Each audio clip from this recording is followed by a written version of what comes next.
সামনে যখন আসে, মালাকুল মউতকে দেখার পরে একজন হামিলে কোরআন, যে কোরআন অনুযায়ী চলছে দুনিয়াতে, মালাকুল মউতকে দেখে হাসতে থাকে সুবহানাল্লাহ। কারণ মালাকুল মউত হাদিস শরীফের মধ্যে আসছে, একটা সুন্দর পোশাক পরে আসে, দেখলে তাকে শুধু দেখতেই মন চায়।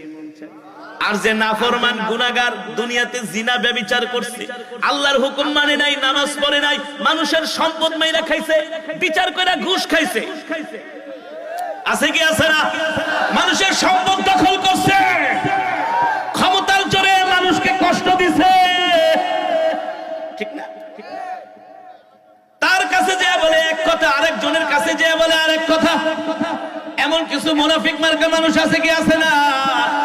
তাদের সামনে মালাকুল মউত একটা ভয়ঙ্কর চেহারা নিয়ে আসবে, ভয়ঙ্কর চেহারা, ভয়ঙ্কর চেহারা। মালাকুল মউতকে দেখার সাথে সাথে ওদের পালপিটেশন গরম হয়ে যাবে, চোখ দুটা বড় বড় হয়ে যাবে, তারা পিপাসার্ত হয়ে যাবে, আর তারা অস্থির হয়ে যাবে, অস্থির হয়ে যাবে, স্থির থাকতে পারবে না যারা নাফরমান।